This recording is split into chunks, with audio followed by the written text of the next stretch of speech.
Do you have any surprises for us? Come to mama, especially if you're cash. Sadly, the Canadian political system did not yield any financial gains for me personally on this day. Ooh, dude, is this something exciting? Do you still do circus, or is YouTube your job now? My mathematical tables was hidden inside this car book.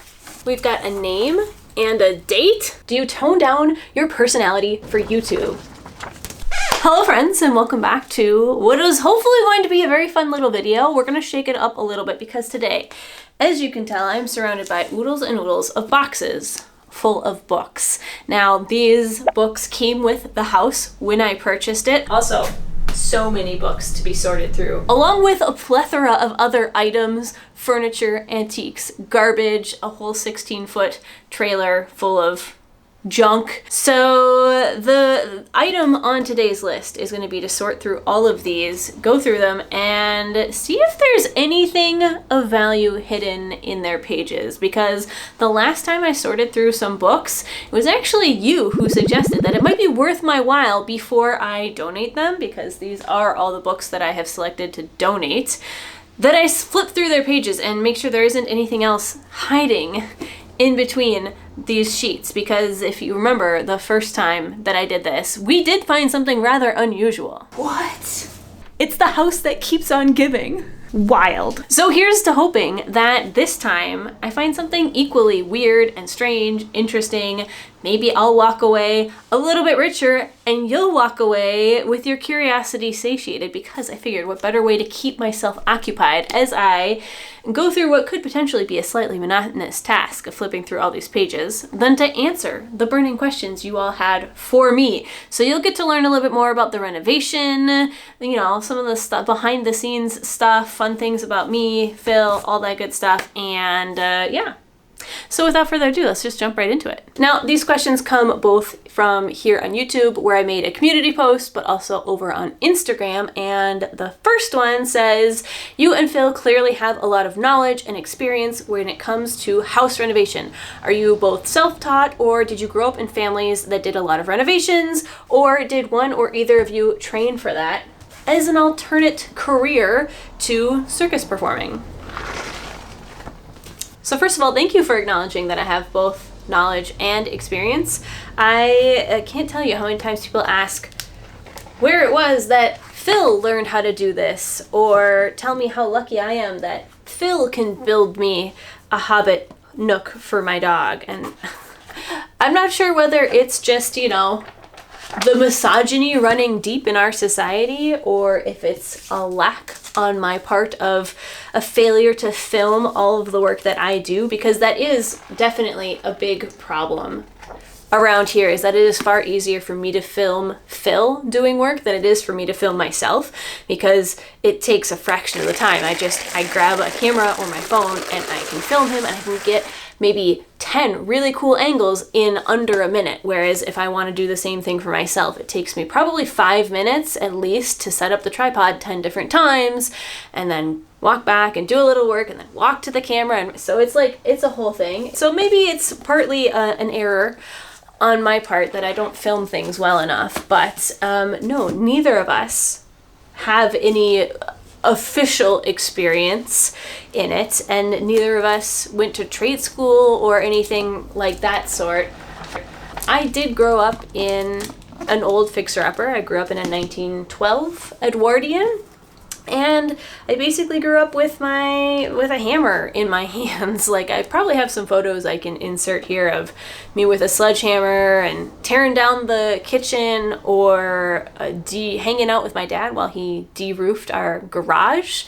And I don't know, I was always kind of hanging out, and more than just watching, I was also helping wherever possible. And so not only am I used to living in an old house, like I know what it's like. I don't mind creaky staircases, and I love the cachet, like the character that comes with an old house, despite all the quirks. Like, I love the quirks, and I don't mind wearing shoes and socks and long sleeves in the winter. So there's that, but also I do have experience with like what it takes to renovate an old house, and especially in this day and age with the internet, such easy access to the internet. anything is possible. You just go to YouTube University, look something up online, ask Reddit. And I mean, people have been renovating houses long before the internet came around. You know, my parents did it. And if you wanted to learn something that you didn't already know, you just went to the library and rented a book on how to tile backsplashes or how to, you know, the basics of woodworking and carpentry. Like, this is just takes a little bit of tenacity, but it's not like it's that hard to learn. And if it's the kind of thing you like doing, then it's fun to learn too. The next question asks, do you tone down your personality for YouTube? Ooh, that's a good one. It depends. So, depends on how you look at it. Generally, I actually amp it up, as in, I wait until I'm in a good mood for filming, right? Like, I'm not going to turn on the camera when I'm really cranky, because I just want to bring my best to the camera. Like, I have the luxury of filming what I want to and editing it in a way that, you know, if I feel like I don't want to put something on camera, I don't have to. So in that way, I would say that it's kind of, my personality is amplified because I only show the good parts of myself, and I do wait until I'm in like a good mood to be expressive on camera. But in terms of making myself more palatable or keeping my opinions to myself, in that way, yeah, I definitely do tone down my personality for YouTube, because I am just as opinionated and judgy as the next person, but I generally keep that for sharing with my real life friends and keep it off the internet. So in that sense, I do kind of tone my personality down. Okay, time for box 2. An Earl Must Have a Wife. A fictional biography in the tradition of Moll Flanders and Tom Jones. 1969. Do you have any surprises for us? Nay. Next question. Do you still do circus, or is YouTube your job now? Sounds like this person definitely missed the video that I released in December when I was on contract in Germany. So yeah, I definitely still do circus. Ooh, dude, is this something exciting? A blank sheet of paper. No, I definitely still do circus. We perform several times a year. I would say probably between 3 and 6 months out of the year we're performing. Really depends on what our contracts line up to be. Now, the beauty of this is that because I am doing YouTube, and especially because I have enough consistent income from my patrons, they have allowed me to, you know, be a little bit choosier about which contracts I take, which we are always honestly pretty choosy about which contracts we would take. I do have pretty high standards, but this allowed me to focus even more on the house renovations and not take a contract if it doesn't really appeal to me. But I do love performing. Oh, that was funny. My mathematical tables was hidden inside this car book. Oh, wow. Math, anyone? Kind of fun. But yeah, now I get to pick and choose, but I do love performing, and I do plan on, you know, continuing to perform alongside YouTube, because it's like pretty much living the dream right now. I get to renovate my old house, and I get to perform and travel the world, and it's like a pretty great thing I've got going now, and I am in no rush to stop doing circus because I really enjoy it. And to the person who wrote this, I highly recommend going back and watching December's video about my life on tour, because that was just dates to December. Oh, anyone hiding money in the algebra and trigonometry book? I would be surprised. Nope. Nothing exciting there.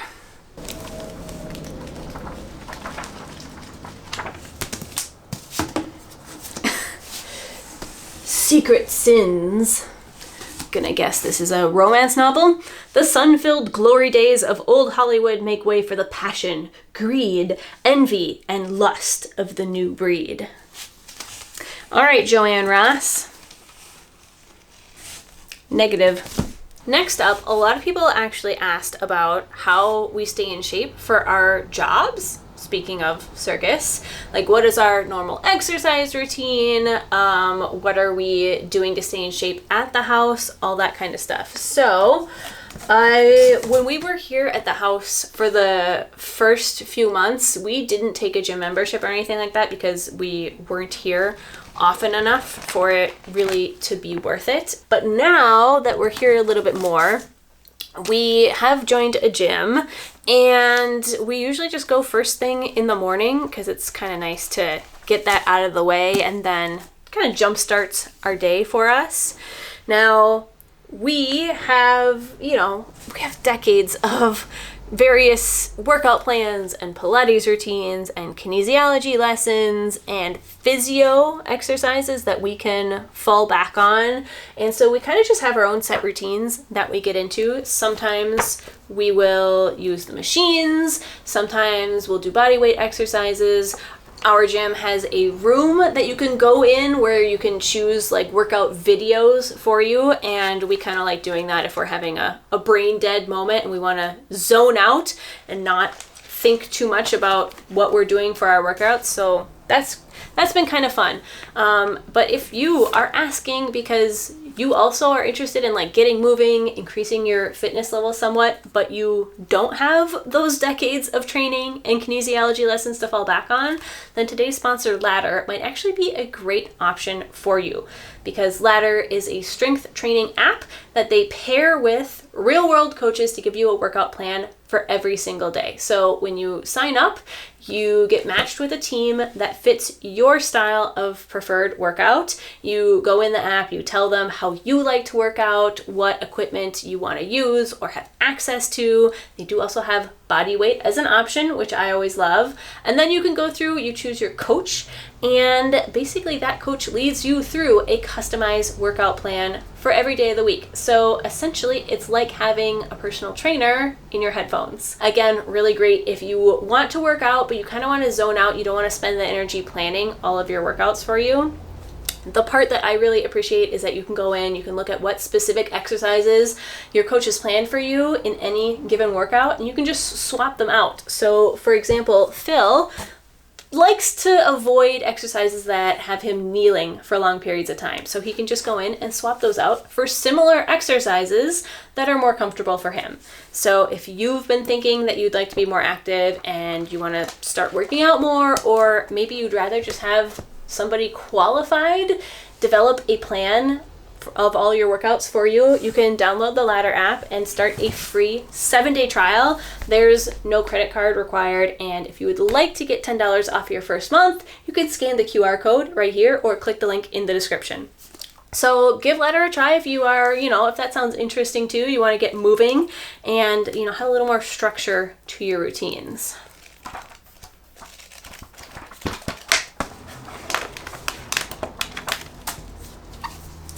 Ooh, this next one is a good one. If money was no concern and the necessities were already done, what silly thing would you like to get for the house? So if you watched my architectural salvage video the other day, you'll probably know the answer that comes the most easily to the tip of my tongue, and that is those stunning extendable Edward Scissorfingers sconces. That's definitely pretty high on my list.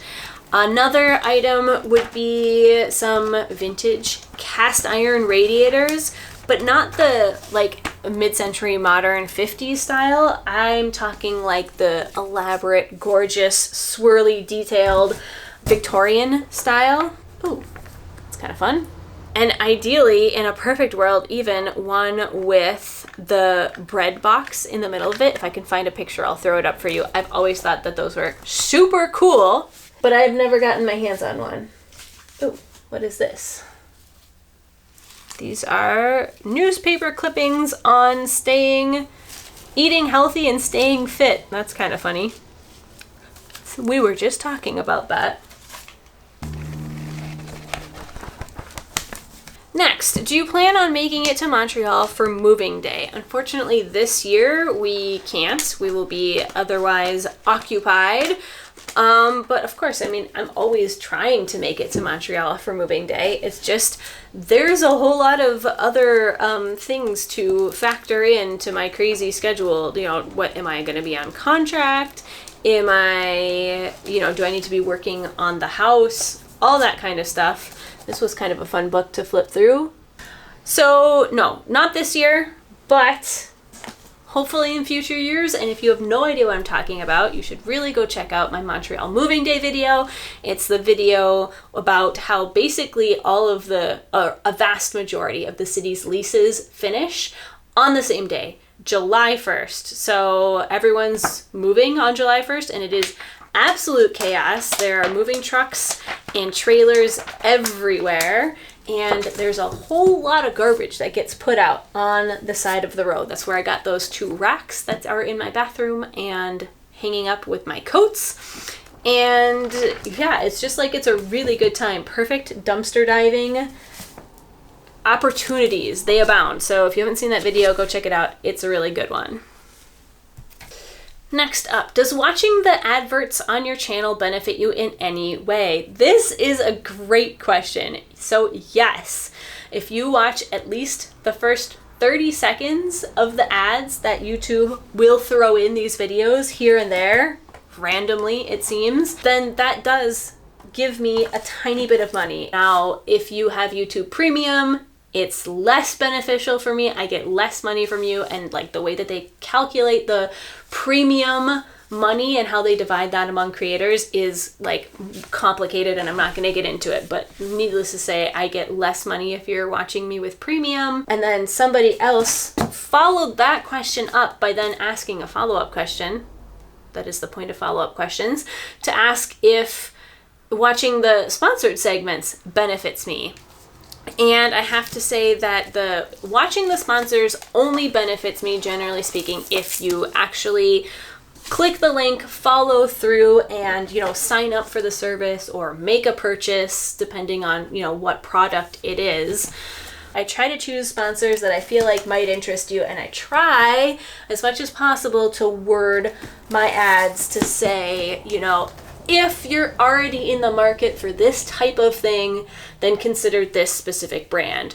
Or if this is something that sounds interesting to you, go check them out. I really try to avoid that whole like, go do this thing now. I really don't like that language. But I'm not trying to sell you a bunch of crap that you don't need, because that's just not my brand and not my style. Oh, we've got another hot and steamy romance novel. Night Storm.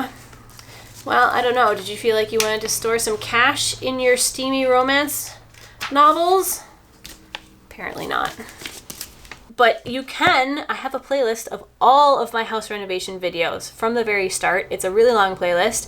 They will play one right after another, and you can just open that playlist and leave it running in the background while you're, you know, cleaning your house. If you happen to leave the computer open and the playlist running while you run a bunch of errands and you're not home, then you're not going to hear the mid-roll ads, and they're certainly going to be a lot less annoying. I wouldn't say to do it on purpose, but if it happened by accident and a bunch of mid-roll ads played and you didn't have to sit through them, it wouldn't be the worst thing.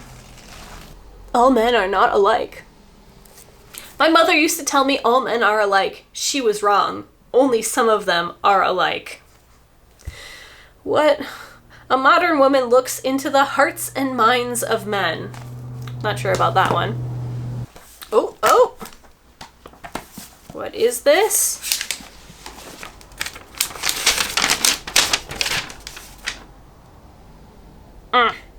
Just notes. Sadly, the Canadian political system did not yield any financial gains for me personally on this day. Next, someone asked, what is your plan for your next sewing project? So I actually just talked about that a lot on my second channel video. I finally started unboxing the packages that people sent to my P.O. box, and in the middle of that, because I'm opening it up and it's a lot of fabric, I show you what I'm in the middle of working on, and I talk about my plans for what I'm going to do with it. So definitely highly recommend to go check out that video. It's over on the second channel. If you're unaware that I have a second channel, also go check out the second channel. That is also linked in the description, and there's a lot of other fun content over there. So if you can't get enough of Shannon Makes, I've got a whole second channel for you. Oh, I saw something. Come to mama, especially if you're cash. There we go. Ugh. It is a receipt for $7.40. Boom, goes the dynamite, $4.70. On October 29th of 1979, okay, even if it was a check instead of a receipt, I don't think that that would be much good anymore. Found that in Study Guide and Problems to a Company. Automotive mechanics. Well, let's see what you've got for me.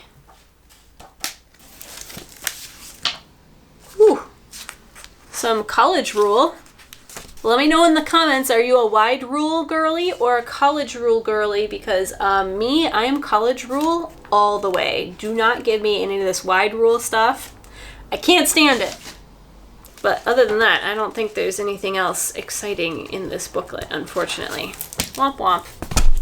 If you've been enjoying this so far and you want even more of it, I will say that my patrons get the unabridged extended version of this. That is something that I do for them sometimes. Ooh, a bookmark. I will give them longer versions of things that get cut down to put on the public channel. So if you're into that type of thing and you've been waffling on whether you want to join the Patreon or not, there is the unabridged extended version of this over there right now for your consumption if you should choose.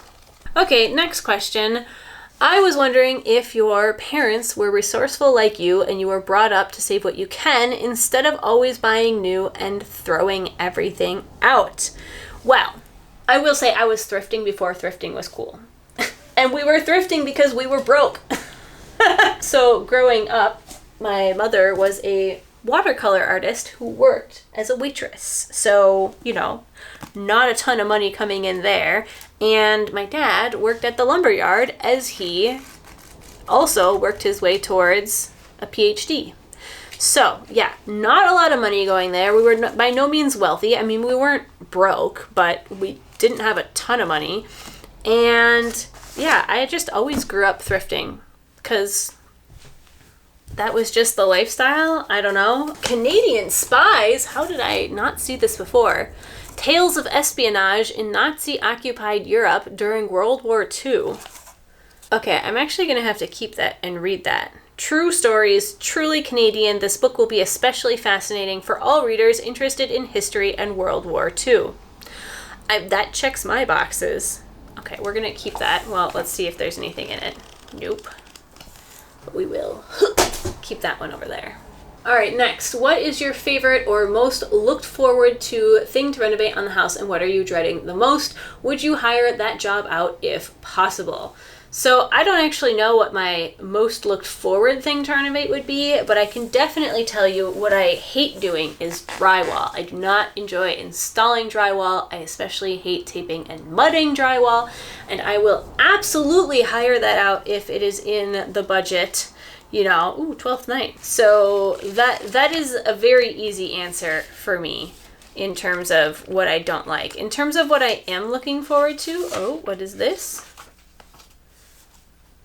Department of Education official textbook rental receipt for the sum of $5 for the rental fee from 1971 to 1972. All right. That's probably no longer valid either, and needless to say, I don't think she got her money back.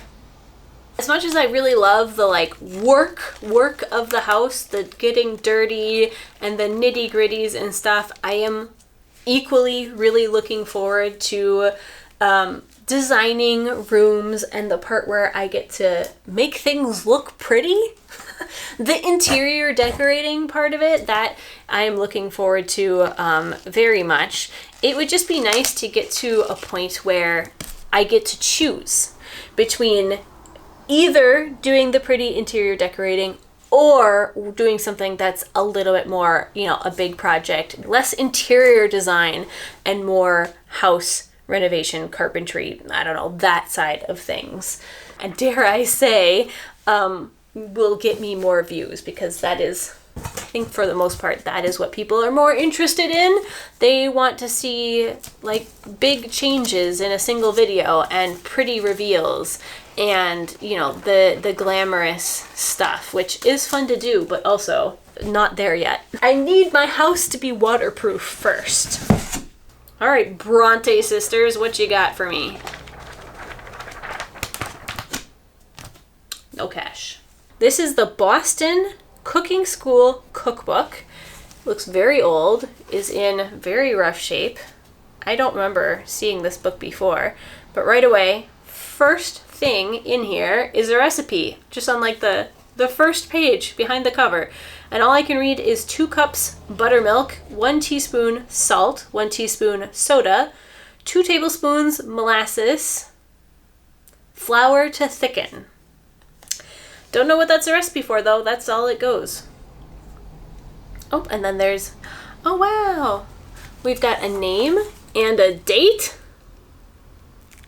and a recipe for shortbread. 1/2 cup Canada cornstarch. I don't know what that means. To Miss William B. Sewell, in appreciation of her helpful encouragement and untiring efforts in promoting the work of scientific cookery. This book is affectionately dedicated by the author.